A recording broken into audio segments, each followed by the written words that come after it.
नमस्कार प्यारे दर्शकों, एक बार फिर से स्वागत है आपका हमारे चैनल। हमसे पूछा कि कोई हठ योग करता है तो कोई राज योग करता है, कोई लय योग करता है तो कोई भक्ति योग करता है। आखिर इनमें फर्क क्या है? योग शक्ति आखिर है क्या? प्यारे दर्शकों, हमारे त्रिकालदर्शी महर्षियों ने हमारे ऋषि मुनियों द्वारा प्रकट होने वाले ईश्वर के ज्ञान रूप वेद को हम ग्रंथ मानते हैं। जो वेदों में है वही हर जगह हमें मिलता है, और जो नहीं है उसका अस्तित्व हमें कहीं भी नहीं मिलता। वेद में जो जड़ चेतन, लोक परलोक, स्वर्ग नरक, पाप पुण्य, कर्म अकर्म आदि लौकिक और अलौकिक विषयों का वर्णन किया गया है, उन सबका यथार्थ रूप देखने वाला ही योग।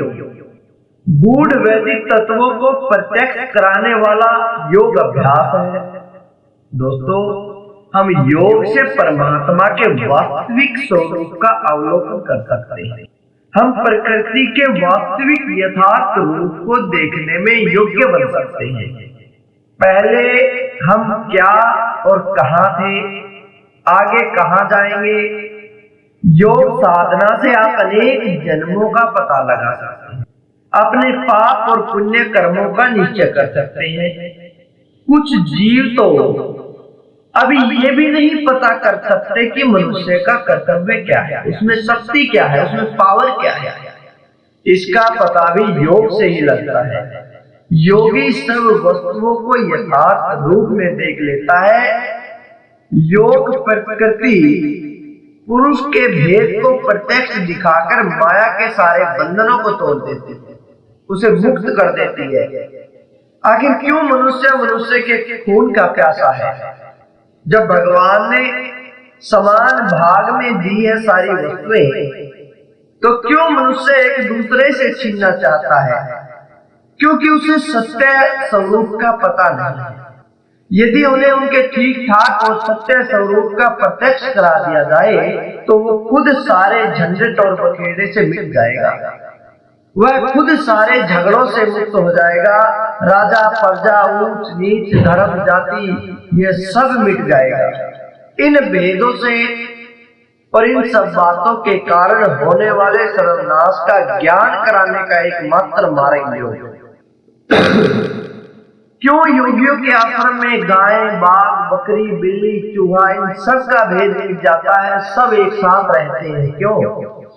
यौगिक ज्ञान से भेद मिटाकर आत्म अनुभव होता है, अपने वास्तविक स्वरूप और शक्ति का ज्ञान होता है, विषय वासना नष्ट हो जाती है, शांति बढ़ जाती है। माया का अनुभव हो जाने से लोभ, काम, क्रोध, ईर्ष्या, द्वेष ये सब दूर भाग जाते हैं। किंतु कहते हैं कि बिना अधिकारी के कोई भी वस्तु नहीं मिल सकती। जिसकी आत्मा लोक परलोक, शुभ अशुभ कर्मों में, वेद व आचार्यवादी में दृढ़ विश्वास रखती है, वही इसका अधिकारी है। योग शास्त्र के अनुसार 4 विभाग मंत्र योग, लय योग, हठ योग और राज योग है।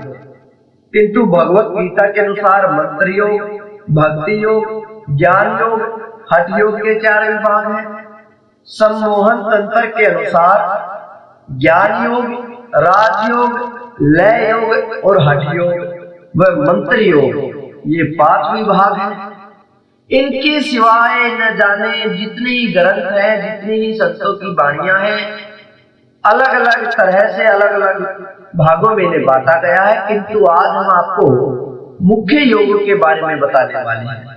जितना अभी तक हमें मालूम पड़ा है, हम समझ पाए हैं, उन सब का विवरण आपको दे रहे हैं। आज हम आपको बताएंगे हठ योग, राजयोग, अष्टांग योग, लय योग, ध्यान योग, कर्म योग, भक्ति योग, सांख्य योग, मंत्र योग और ज्ञान योग।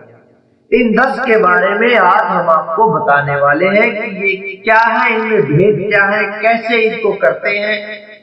तो दोस्तों, इससे पहले हम आपको इन सब की जानकारी दें, अगर आप भी हमसे कोई प्रश्न पूछना चाहते हैं तो आप डिस्क्रिप्शन में दिए गए लिंक पर क्लिक करें और अपना प्रश्न हम तक भेजिए, या फिर कमेंट के माध्यम से आप हमसे कोई भी प्रश्न पूछ सकते हैं। सबसे पहले हम बात करते हैं हठ योग के बारे में। हठ योग दो शब्दों के मिलन से बना है प्लस है से सूर्य की संज्ञा दी गई है और ठे से चंद्रमा की, अर्थात दाईं और बाईं नासिका रंध्रों में बहने वाली पीड़ा और पिंगला नाड़ी। इन दोनों के संयोग से सुषुम्ना नाड़ी के उत्थान में, जागृत में तथा चक्रों के भेदन करने को हठ योग कहते हैं। कुछ लोग हठ योग और राजयोग को अलग अलग मानते हैं, परंतु गीता, हठ योग प्रदीपिका, गोरख संहिता, इन सब में हठ योग को राजयोग की नींव बताया गया है।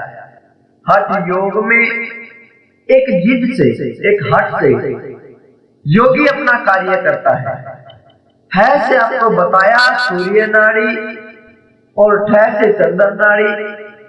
जब सूर्य और चंद्र दोनों समान हो जाते हैं तब उसे हठ योग का नाम दिया जाता है। उसके बाद आता है हमारा राजयोग। राजयोग में किसी एक आसन पर स्थिर होकर सांध्वी आदि किसी भी मुद्रा में चित्त को एकाग्र करके सुख पूर्वक आत्म सत्ता का अभाव होने व केवल एक परम तत्व के रह जाने पर इस अभ्यास को किया जाता है। मन की वृत्तियों को रोका जाता है, अपने प्राणों को एकाग्र किया जाता है। प्राणों के निरोध हो जाने से उसे राजयोग कहते हैं। फिर आता है अष्टांग योग। अष्टांग योग में इंद्रियों को रोककर मन को हृदय में स्थिर करके प्राणों को मस्तक में स्थापन करके योग धारणा में स्थित होना और अपान वायु में प्राणवायु और प्राणवायु में अपान वायु को हवन करते हैं, यानी कि उनको एक कर लेते हैं और प्राण व अपान दोनों की गति को रोककर प्राणायाम करने में प्राणायाम होकर उसे अष्टांग योग कहते हैं। समझना थोड़ा सा मुश्किल होगा, लेकिन आप शब्दों को ध्यान से सुनिए। उसके बाद आता है लय योग। किसी स्थिर आसन में बैठकर षडमुखी मुद्रा में मन को अनहद समझ में या नाद श्रवण में या दिव्य प्रकाश में या किसी मूर्ति विशेष में लय करने से, ध्यान एकाग्र करने से हमारी प्राण शक्ति, कुंडलिनी शक्ति, इनको जागृत किया जाता है। मन की वृत्तियों को इसमें लय करना ही लय है। उसके बाद आता है ध्यान योग। ध्यान योग में एकाग्र चित्त द्वारा शुद्ध, पवित्र और एकाग्र स्थान में योग्य आसन पर बैठकर संसार के चिंतन को भूलकर केवल मात्र एक ईश्वर का ही चिंतन करना ध्यान योग कहलाता है। उसके बाद आता है कर्म योग। हल और आसक्ति को त्याग कर वह कर्तव्य बुद्धि से समत्व भाव रखते हुए सभी कर्मों को करना, अर्थात निष्काम कर्म करना ही कर्म योग। फिर आता है भक्ति योग। साकार भगवान को स्वामी समझकर जब परमात्मा सतगुरु रूप में साकार होते हैं, सतगुरु रूप लेकर आते हैं, उसी को अपना स्वामी समझना, उस पर अनन्य श्रद्धा से युक्त होकर चित्त को उसमें तन्मय कर देना ही भक्ति योग है। यह साकार पूजा होती है। फिर आती है सांख्य योग। अपने अहंकार और अपनी ममता को नष्ट करके सर्वव्यापी परमात्मा में एक भाव हो जाना ही सांख्य योग है। फिर होता है मंत्र योग। इसके बारे में तो आप जानते भी होंगे कि किसी मंत्र जाप द्वारा मन को उसमें लगाना, उसमें तल्लीन करना ही मंत्र योग है। फिर आता है ज्ञान योग। ज्ञान योग में यम, नियम, हठ योग, राजयोग, इन सभी की साधना करते करते समाधि के द्वारा पूर्ण ज्ञान प्राप्त करना ही ज्ञान योग कहलाता है। तो ये वो 10 सिद्धांत हैं, 10 अलग अलग प्रकार के योग हैं जिनके बारे में आप पूछना चाहते थे कि योग क्या है, योग के प्रकार कितने हैं। अब इनमें से आपको जो भी अच्छा लगे, जो भी सहज लगे, जो भी सरल लगे, वो आप कर सकते हैं। कई संत हठ योग करते हैं, तो कोई लय योग करता है, तो कोई राज योग करता है। किंतु हठ योग की अपेक्षा राज योग हर प्रकार से सही है। हठ योग में शरीर तो जरूर दृढ़ रहता है, परंतु हठ योगी मृत्यु को नहीं जीत सकता, और राजयोगी समाधि में मृत्युंजय का सहयोग पाकर इच्छा मृत्यु हो जाता है, अपनी मृत्यु को जीत लेता है। हठ योग में नीरस और भक्ति शून्य हो सकता है योगी, परंतु राजयोगी आनंद में और भक्तिमान रहता है। हठ योगी अद्भुत शक्ति, शारीरिक शक्ति उसके द्वारा मनुष्य को तो जरूर चकित कर सकता है।